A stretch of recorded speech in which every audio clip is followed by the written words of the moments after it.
Mengapa banyak orang, sebagai contoh, memiliki masalah dalam kehidupan karena tindakan seksualitas mereka? Karena mereka ingin menunjukkan kepada orang lain bahwa mereka ini memiliki kuasa. Pendengar yang dikasihi oleh Tuhan, 3 kata ini tentunya bermain dengan pikiran banyak orang yang ada di dunia ini. Siapa yang akan menyangka bahwa Alkitab, sebuah buku yang kebanyakan orang pikir hanya berbicara tentang harga atau musik, serta awan-awan. Saudara pendengar, bersama dengan saya Oti Priambodo dalam program Jalan 66. Program ini akan memberikan pengetahuan Alkitabiah dan menyuguhkan kepada saudara untuk memahami tentang keselamatan. Saat ini, kita akan memasuki rangkaian pembelajaran tentang Injil, yaitu Kitab Lukas pasal yang ke-16. Dan Pak Yohanes akan memberikan kepada kita tema yang akan menarik perhatian untuk kita bisa lihat bersama. Uang, seksualitas, dan kuasa. Saya yakin sekali bahwa ini akan menimbulkan sebuah diskusi. Apakah yang menjadi prioritas pada kehidupan kita? Apa yang menggerakkan kita untuk bangun pagi, berlari sepanjang hari untuk menyelesaikan pekerjaan, terjebak oleh macet, dan akhirnya pulang terlambat? Apakah kita yakin bahwa kita sedang membangun suatu masa depan yang baik, atau kita hanya mengejar kemenangan? Mari kita coba untuk pikirkan bersama. Pendengar yang dikasihi oleh Tuhan, 3 kata ini tentunya bermain dengan pikiran banyak orang yang ada di dunia ini. Siapa yang akan menyangka bahwa Alkitab, sebuah buku yang kebanyakan orang pikir hanya berbicara tentang harpa atau musik serta awan-awan. Namun Alkitab akan berurusan dengan hal-hal ini. Mengejutkan sekali memang. Namun kebenarannya adalah bahwa hal-hal ini akan banyak dibahas dalam pasal 16 kitab Lukas ini. Ini semua merupakan masalah yang mengganggu dan menggerakkan umat manusia dalam dunia ini, dan hubungan ini yang sebenarnya berkaitan dengan kuasa. Uang merupakan simbol dari kekuasaan dan seksualitas. Akhirnya menjadi suatu ekspresi dari kuasa dalam masyarakat. Jadi jauh di lubuk hati, ini merupakan poin utamanya. Kini Yesus akan masuk ke dalam dunia bisnis. Ia akan berbicara mengenai seorang pengurus keuangan kepada murid-muridnya. Ada seorang kaya yang mempunyai seorang bendahara. Kepadanya disampaikan tuduhan bahwa bendahara itu menghamburkan miliknya. Lalu ia memanggil bendahara itu dan berkata kepadanya, "Apakah yang kudengar tentang engkau? Berilah pertanggungan jawab atas urusanmu. Sebab engkau tidak boleh lagi bekerja sebagai bendahara." Kata bendahara itu di dalam hatinya, "Apakah yang harus aku perbuat? Tuanku memecat aku dari jabatanku sebagai bendahara. Mencangkul aku tidak dapat, mengemis aku malu. Aku tahu apa yang akan aku perbuat, supaya apabila aku dipecat dari jabatanku sebagai bendahara, ada orang yang akan menampung aku di rumah mereka." Lalu ia memanggil seorang demi seorang yang berhutang kepada tuannya. Katanya kepada yang pertama, "Berapakah hutangmu kepada tuanku?" Jawab orang itu, 100 tempayan minyak. Lalu katanya kepada orang itu, "Inilah surat hutangmu. Duduklah dan buat surat hutang yang lain sekarang juga, 50 tempayan." Kemudian ia berkata kepada yang kedua, "Dan berapakah hutangmu?" Jawab orang itu, 100 pikul gandum. Katanya kepada orang itu, "Inilah surat hutangmu. Buatlah surat hutang lain, 80 pikul." Lalu tuan itu memuji bendahara yang tidak jujur itu, karena ia telah bertindak dengan cerdik. Sebab anak-anak dunia ini lebih cerdik terhadap sesamanya daripada anak-anak terang. Saudara, ini merupakan suatu referensi dari mereka yang melayani Allah. "Dan aku berkata kepadamu, ikatlah persahabatan dengan mempergunakan mamon yang tidak jujur, supaya jika mamon itu tidak dapat menolong lagi, kamu diterima di dalam kemah abadi." Ya, tentu saja ini merupakan sebuah cerita yang mengejutkan dan aneh ya. Ketika kita membaca pertama kali, kita akan terkejut dengan semuanya ini. Sepertinya dunia bisnis itu sangat gila, sangat aneh, penuh dengan detil dan kesepakatan yang penuh dengan manipulasi akan kekuasaan. Dan bahkan dalam Alkitab sendiri, sepertinya dunia bisnis itu sangat gila sangat aneh, penuh dengan detail, dan kesepakatan yang penuh dengan manipulasi akan kekuasaan dan bahkan saudara. Dalam Alkitab sendiri sepertinya ketidakjujuran semacam ini diampuni dan dimaklumkan. Apakah mungkin ada cara Kristen dalam melakukan hal ini ataukah dengan memakai cara dunia ini? Mari kita memahami apa yang terjadi di sini. Sebenarnya secara teknis kita bisa berkata bahwa bendahara tersebut dikategorikan sebagai seorang yang tidak jujur. Karena dia mengganti nilai angka dari tagihan yang akan ditagihkan. Namun kita perlu melihat lebih dekat untuk kita memahami apa yang sebenarnya terjadi. Sebenarnya tuannya di sini melakukan semua ini dalam konteks orang Yahudi yang sebenarnya tidak diperbolehkan untuk mengubah bunga dari saudara sebangsanya. Oleh karena itu menjadi sangat tidak mungkin bahwa bendahara ini menjadi tidak jujur di sini. Karena apa yang mungkin terjadi adalah bukan dengan meminta bunga, namun apa yang terjadi? Tuan ini menambahkan dan memberikan bunga yang tinggi tanpa mengatakan bahwa hal tersebut merupakan bunga. Bunga merupakan penambahan nilai total. Dan apa yang dilakukan oleh bendahara ini? Ia berkata, jadi karena aku akan kehilangan pekerjaanku, kini situasiku menjadi rumit. Aku tidak tahu apa yang akan aku lakukan. Setidaknya yang dapat aku lakukan adalah menolong orang-orang ini layaknya seorang sahabat supaya mereka dapat membantuku nanti. Akhirnya ia pergi dan menuliskan surat hutang yang baru yang sesuai dengan jumlah yang seharusnya dibayarkan, yaitu jumlah yang adil.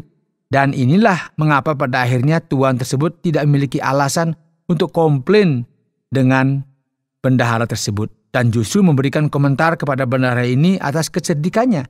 Dan akhirnya hal inilah yang memberikan garansi bagi keadaannya.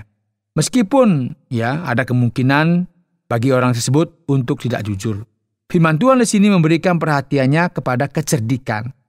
Jadi, apa sebenarnya yang ingin dikatakan di sini? Luar biasa. Namun untuk keuntungan mereka sendiri, orang-orang di dunia ini setiap hari melakukan sebisa mereka untuk mendapatkan keuntungan. Setuju ya? Namanya juga bisnis ya. Dan firman Tuhan berkata, dengan cara yang sama, kita harus memperhatikan sekeliling kita, sama halnya dengan kesepakatan yang terjadi ini. Seolah-olah ada kesempatan untuk hal ini terjadi yang sepertinya tidak berdosa. Demikian juga kekayaan dunia ini yang sepertinya tidak berdosa. Jadi, apa yang kita perlu lakukan? Kita perlu menggunakan kekayaan kita, uang kita, harta kita yang merupakan kekuasaan di dunia ini untuk membantu dan memberkati orang lain. Bekerja demi kerajaan Allah. Ini merupakan sesuatu cara untuk mendapatkan sahabat. Dan dengan melakukan hal tersebut, kita akan memberkati orang lain. Melalui bantuan sosial atau apa saja yang melibatkan Injil. Yang akhirnya akan menguntungkan bagi kehidupan kekal. Meskipun firman Tuhan tidak berkata bahwa dengan melakukan hal tersebut kita akan mendapatkan keselamatan. Jadi inilah yang menjadi gagasannya. Dan kita akan melihat bahwa firman Tuhan kini akan berbicara mengenai hubungan antara uang dan kuasa. Dikatakan di sini barang siapa setia dalam perkara-perkara kecil, ia setia juga dalam perkara-perkara yang besar. Dan barang siapa tidak benar dalam perkara-perkara kecil, ia tidak benar juga dalam perkara-perkara besar. Jadi jikalau kamu tidak setia dalam hal mamon yang tidak jujur, siapakah yang akan mempercayakan kepadamu harta yang sesungguhnya? Dan jikalau kamu tidak setia dalam harta yang lain, siapakah yang akan menyerahkan hartamu sendiri kepadamu? Seorang hamba tidak dapat mengabdi kepada dua tuan. Kamu tidak dapat mengabdi kepada Allah dan kepada mamon. Jadi mamon merupakan suatu ilah yang berkaitan dengan uang. Dan orang-orang yang mencintai uang, yang dalam hal ini orang Farisi, mereka menjadi sangat marah atas apa yang dikatakan oleh Yesus. Karena ia melawan prioritasnya akan harta dan kuasa. Dan bila kita melanjutkan, kita akan melihat bahwa Yesus akan berbicara mengenai sesuatu yang berkaitan dengan masalah yang sama. Di ayat 18, Yesus berkata, setiap orang yang menceraikan istrinya, lalu kawin dengan perempuan lain, ia berbuat zina. Dan barang siapa kawin dengan perempuan yang diceraikan suaminya, ia berbuat zina. Ada kemungkinan bahwa ia mulai berbicara tentang masalah ini setelah ia memperhatikan pentingnya untuk kita memperhatikan hukum Taurat kepada firman Allah. Karena kebanyakan dari apa yang terjadi dalam hubungan antar manusia yang berkaitan dengan pernikahan dan seksualitas juga berhubungan dengan uang dan kekayaan. Jadi dengan kata lain saudara, tidak ada seorang pun yang memiliki hak untuk mencelakakan orang lain dengan orang yang telah mengikat janji dengan saudara hanya karena orang tersebut ingin memanfaatkan keadaan. Setelah ini, saudara, kita akan melihat satu perumpamaan yang paling terkenal di sini, yaitu cerita mengenai orang kaya dan Lazarus yang berbicara tentang harta dan kuasa. Ada seorang kaya yang selalu berpakaian jubah ungu dan kain halus, dan setiap hari ia bersukacita dalam kemewahan. Dan ada seorang pengemis bernama Lazarus. Ini merupakan satu-satunya nama yang disebutkan dalam perumpamaan Yesus. Badannya penuh dengan borok, berbaring dekat pintu rumah orang kaya itu, dan ingin menghilangkan laparnya dengan apa yang jatuh dari meja orang kaya itu. Malahan anjing-anjing datang dan menjilat boroknya. Kemudian matilah orang miskin itu, lalu dibawa oleh malaikat-malaikat ke pangkuan Abraham. Orang kaya itu juga mati lalu dikubur. Dan sementara ia menderita sengsara di alam maut, ia memandang ke atas, dan dari jauh dilihatnya Abraham dan Lazarus duduk di pangkuannya. Lalu ia berseru, katanya, "Bapa Abraham, kasihanilah aku. Suruh Lazarus supaya ia mencelupkan ujung jarinya ke dalam air dan menyejukkan lidahku, sebab aku sangat kesakitan dalam api ini." Tetapi Abraham berkata, "Anak, ingatlah bahwa engkau telah menerima segala yang baik sewaktu hidupmu, sedangkan Lazarus segala yang buruk. Sekarang ia mendapat hiburan dan engkau sangat menderita." Saudara, di sini Alkitab tidak berkata bahwa orang yang miskin akan langsung dibawa ke hadapan Allah ketika mereka mati. Tidak. Dan semua orang kaya dan banyak harta akan menderita setelah mereka mati juga tidak. Namun firman Tuhan mengkritik sikap orang-orang terhadap harta dan kekayaan. Sebagaimana kita telah baca tadi. Orang menganggap uang sebagai ilah, yaitu Mamon yang terkenal, yang merupakan dewa uang. Dan apa yang hendak dikatakan firman Tuhan ini sungguh mengejutkan. Kita berpikir bahwa ini merupakan hal yang penting, khususnya dalam zaman kuno, dalam konteks Yahudi. Mereka percaya bahwa orang yang kaya merupakan orang yang diberkati oleh Allah, karena mereka taat kepada Allah. Mereka memiliki sikap yang setia. Namun yang kita lihat di sini, orang kaya ini tidak banyak memberikan perhatiannya kepada Allah ataupun kepada kehendaknya. Oleh karena inilah, hidupnya berakhir dengan sesuatu yang tidak disangka-sangka. Kehidupannya didominasi oleh uang, dan pada akhirnya ia kehilangan segala-galanya. Dan Lazarus yang hidup dalam penderitaan, yang dihakimi oleh banyak orang, sebenarnya memiliki hubungan dengan Allah. Jadi apa yang terjadi? Orang kaya ini sangat putus asa dan memohon untuk dibebaskan dari penderitaannya. Dan Bapak Abraham berkata, "Di antara kami dan engkau terbentang jurang yang tak terseberangi, supaya mereka yang mau pergi dari sini kepadamu ataupun mereka yang mau datang dari situ kepada kami tidak dapat menyeberang." Kata orang itu, "Kalau demikian, aku minta kepadamu Bapa, supaya engkau menyuruh dia ke rumah ayahku, sebab masih ada 5 orang saudaraku, supaya ia memperingati mereka dengan sungguh-sungguh agar mereka jangan masuk kelak ke dalam tempat penderitaan ini. Karena kini mereka hidup tidak sebagaimana mestinya." Tetapi kata Abraham, tidak ada gunanya. Tidak bisa lagi mengirimkan orang mati untuk memperingati orang hidup. Ada pada mereka kesaksian Musa dan para nabi. Baiklah mereka mendengarkan kesaksian itu. Siapa orang itu? Tidak, Bapak Abraham. Tetapi jika ada seorang yang datang dari antara orang mati kepada mereka, mereka akan bertobat. Kata Abraham kepadanya, jika mereka tidak mendengarkan kesaksian Musa dan para nabi, mereka tidak juga akan mau diyakinkan, sekalipun oleh seorang yang bangkit dari antara orang mati. Pendengar yang dikasihi oleh Tuhan. Dunia ini merupakan suatu dunia yang dikendalikan oleh seksualitas, harta, dan kuasa. Dan kini saatnya kita berhenti sejenak dan berpikir tentang apa yang menjadi prioritas dalam kehidupan kita. Apakah kita dipenjara, dibelenggu dengan serangan yang mengerikan dari harta, kuasa, dan seksualitas? Apakah kita melayani Allah yang benar? Anda sedang mendengarkan Jalan 66 dalam rangkaian kisah Injil Lukas pasal yang ke-16 yang telah dijelaskan oleh Pak Yohanes dengan topik Uang, seksualitas, dan kuasa. Saya yakin sekali bahwa kita mendengarkan dengan seksama kali ini apa yang baru saja dijelaskan dalam kitab Lukas pasal yang ke-16. Dan saya cukup yakin bahwa saudara sekalian juga memiliki beberapa keraguan mengenai apa yang sudah disampaikan. Dan kali ini merupakan bagian untuk kita bisa bertanya tentang hal yang berkaitan dengan sesuatu yang mungkin membingungkan bagi kita. Pak Yones, Bapak tadi berkata bahwa bendahara yang cerdik ini menemukan jalan untuk menghindari permasalahannya. Benarkah pada saat kita menghindar dari suatu masalah, hal semacam ini terkadang bisa untuk diterima? Wah, Pak Oti, saya tidak tahu apakah saya bisa menghindar dari pertanyaan ini. Karena ini bukanlah suatu pertanyaan yang mudah ya. Kita perlu mengerti jika kita melihat firman Tuhan ini, banyak hal yang dinyatakan oleh Allah kepada kita merupakan sesuatu yang absolut. Dan hal tersebut tidak bisa salah. Mungkin juga bisa diterjemahkan dengan cara yang berbeda tergantung keadaan masing-masing. Tidak demikian. Apa yang salah adalah salah. Kita tidak dapat bernegosiasi dengan nilai-nilai yang absolut. Namun demikian kita perlu mengerti dengan penerjemahan yang sesuai dengan perumpamaan ini. Bendahara ini sebenarnya merupakan seseorang yang cerdik dan dia menghindari masalah ini dengan cara yang salah. Dia melawan ketidakadilan ini.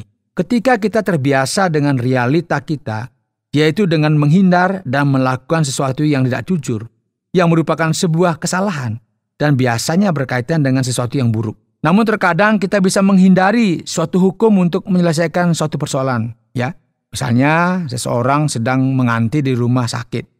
Ada peraturan bahwa setiap orang harus mengantre.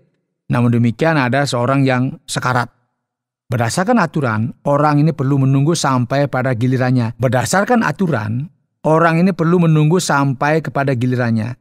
Namun tidak bisakah kita menghindari aturan ini supaya orang ini mendapatkan perawatan terlebih dahulu? Dan hal ini perlu dilakukan. Jadi terkadang menjadi kreatif dan tidak melanggar aturan, itu secara langsung diperlukan. Dan penting sekali untuk kita memperhatikan supaya kita tidak terjebak dalam legalisme yang konyol dan tidak masuk akal ini. Yang berikut pada ayat yang ke-9 dari pasal yang ke-16 kitab Lukas ini, sepertinya ini merupakan sesuatu yang cukup rumit. Dikatakan di sana bahwa kita menggunakan harta untuk mengikat persahabatan dengan dirimu sendiri, dan engkau akan diterima di kemah abadi. Ini maksudnya bagaimana, Pak Yones? Tentu ayat 9 merupakan ayat yang paling sulit di sini, dan ketika kita membacanya, kita akan menjadi bingung. Namun mari kita mengingat apa yang terjadi di sini.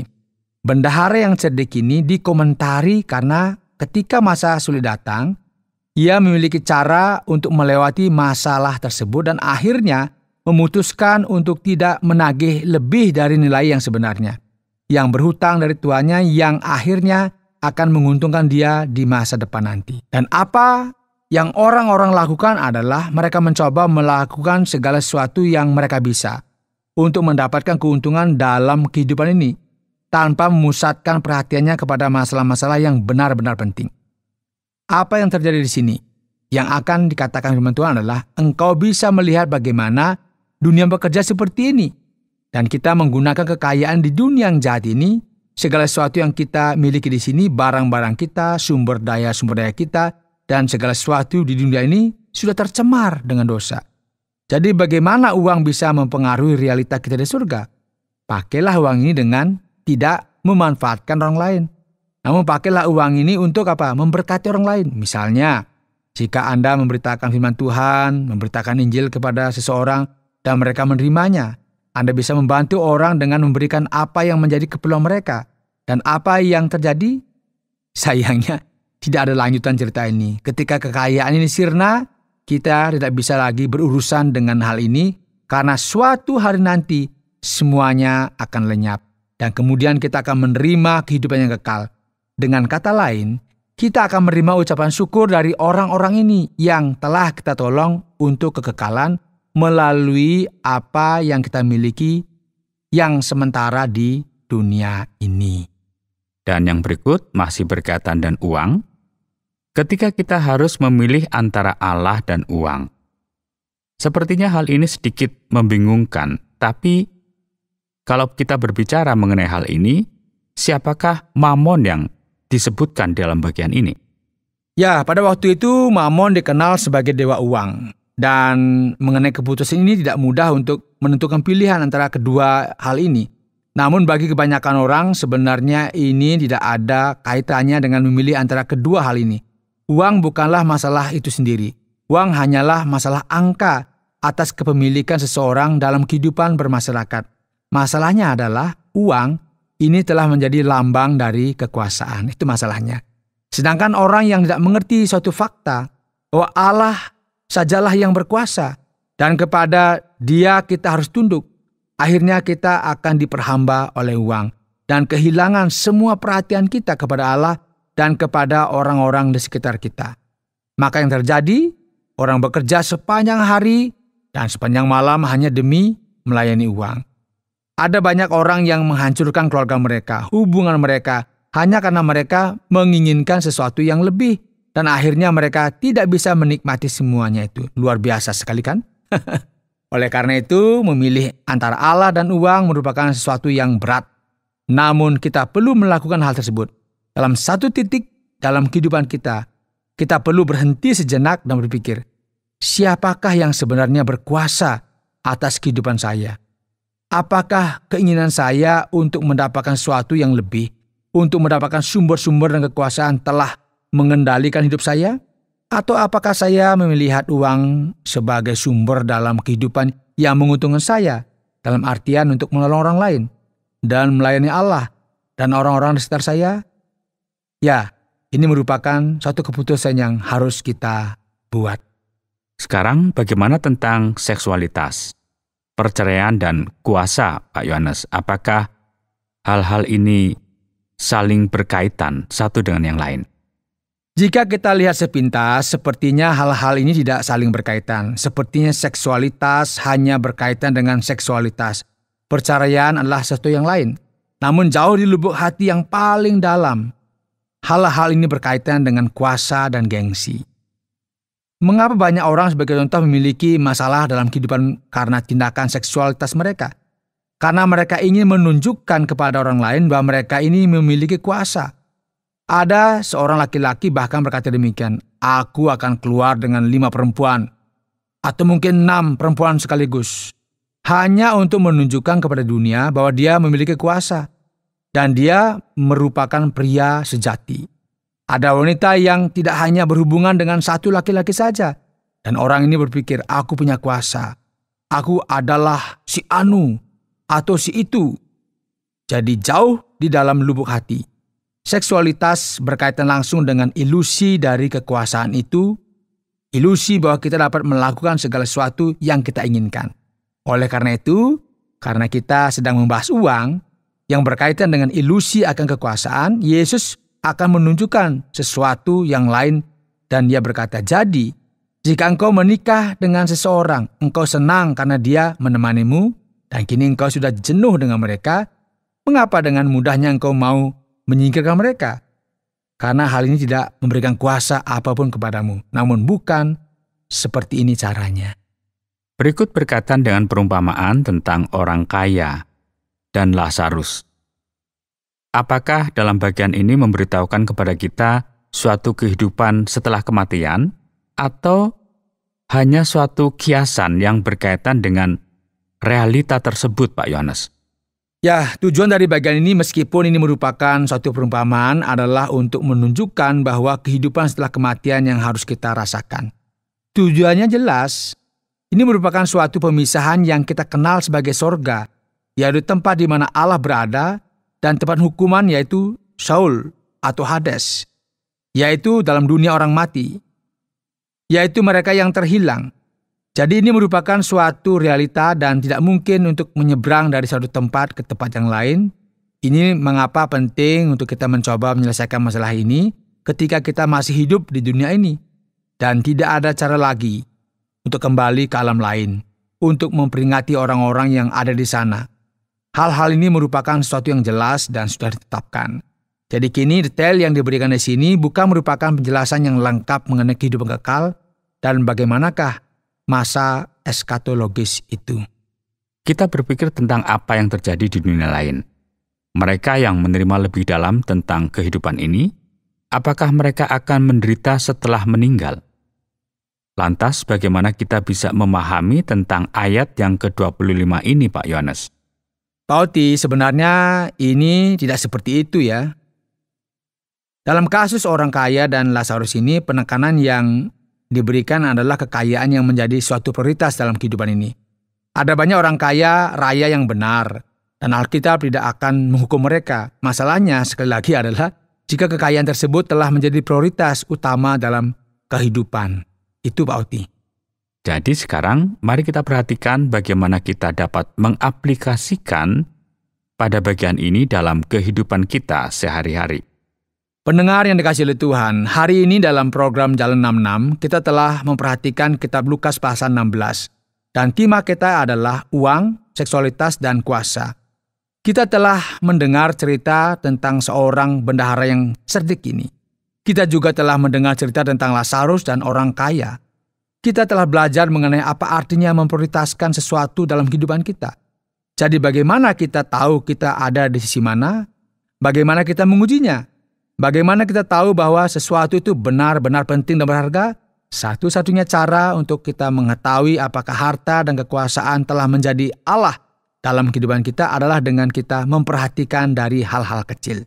Mereka yang dapat dipercaya dalam hal-hal kecil, mereka jugalah yang dapat dipercaya dalam hal-hal yang besar. Jadi, mari kita jawab pertanyaan ini dengan penuh kesetiaan. Saudara pendengar, karena waktu yang tidak memungkinkan, kita akhiri program Jalan 66 kali ini. Apakah saudara ingin mengetahui terlebih mengenai kehidupan dan pengajaran Yesus?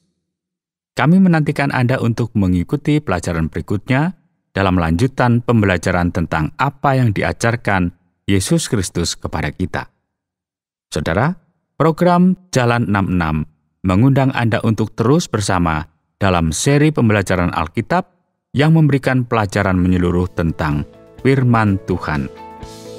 Jika Anda memiliki pertanyaan atau berespon terhadap topik berhubungan dengan program ini, silakan menyampaikan melalui WhatsApp ke nomor 081 333 777 386 081 333 777 386. Terima kasih atas perhatian Anda.